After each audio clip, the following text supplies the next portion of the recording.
صباح الفل عليكم وصباح صنع في مصر. جوه الإنتاج الزراعي في مصر عندنا الإنتاج الحيواني. الإنتاج الحيواني قطاع بيمثل 40% من قطاع الإنتاج الزراعي في مصر.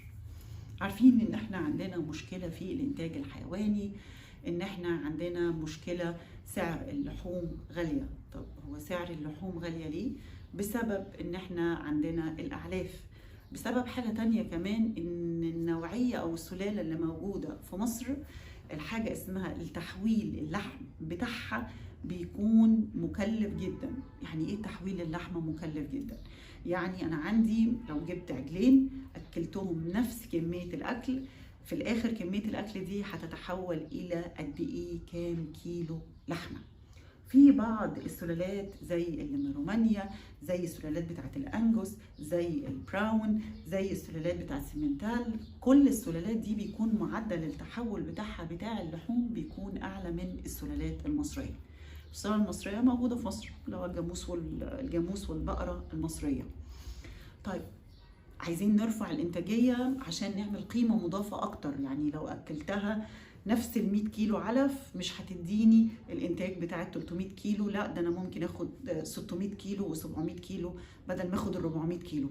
حلو، ايه ده يعني هضيف 150 كيلو و200 كيلو و250 كيلو بنفس مقدار العلف. كان لازم يحصل تحول لهذه السلالات في مصر وتتواجد هذه السلالات في مصر. هنا كانت فكرة القيمة المضافة اللي عملتها شركة القيصر. شركة القيصر بدأت تشتغل في القصة دي، إنها تروح تتعاقد مع مزارع لهذه السلالات بره في الدول اللي معروف إن التحول بتاع الإنتاج الحيواني فيها عالي، سواء اللي هو في أستراليا أو في أمريكا أو في رومانيا. وبدأ يحصل التحول لهذه السلالات، إن هي بتتعاقد معاهم إن هي تبتدي تاخد السلالات دي، بتاخدها من وهي صغيرة وتبتدي إن هي تجيبها في مصر وتقوم بالتربية بتاعتها في مصر. في نفس الوقت كمان مزارع القيصر عملت حاجة مختلفة يمكن شوية عن بقية المزارع. المزارع بتبتدي انها تديك العجل الصغير تربيه، هم بيقدروا ان هم يعملوا السبورت، بيقدروا ان هم يقفوا معاك في موضوع التربية، يقولك الارشاد للتربية عشان تقدر ان انت تربي كويس ازاي، ويقدروا ان هم فعليا يساعدوك في عملية التربية لو انا لسه خبرتي في التربية صغيرة. الأهم من ده كمان إنه هو لو أنت ربيت هذه السلالات، طب أنا في المنطقة اللي أنا فيها هذه السلالات قيمتها غالية شوية، فطب أنا مفيش حد عايز يشتريها مني.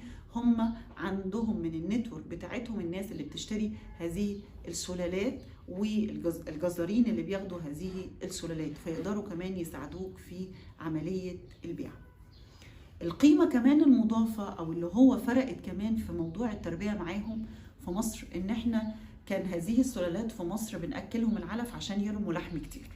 إن السلالات اللي جابوها بتعتمد بشكل كبير على العلف، على حاجة اسمها مخلفات زراعة. يعني إيه؟ يعني بياكلوا بطاطس، بياكلوا جزر، بياكلوا بسلة، يعني بياكلوا المخلفات بتاعة الزراعة بيتم إضافتها للعلف وبتعمل قيمة مضافة مع السلالات دي.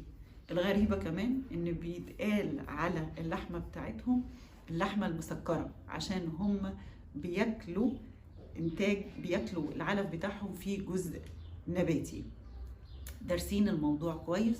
في نفس الوقت كمان عاملين شراكات مع المزارع اللي موجودة بره، بحيث ان هم كمان يقدروا يجيبوا السلالات دي بتكلفة قليلة، عشان لما تبقى موجودة في مصر تبقى بتكلفة بسعر قليل.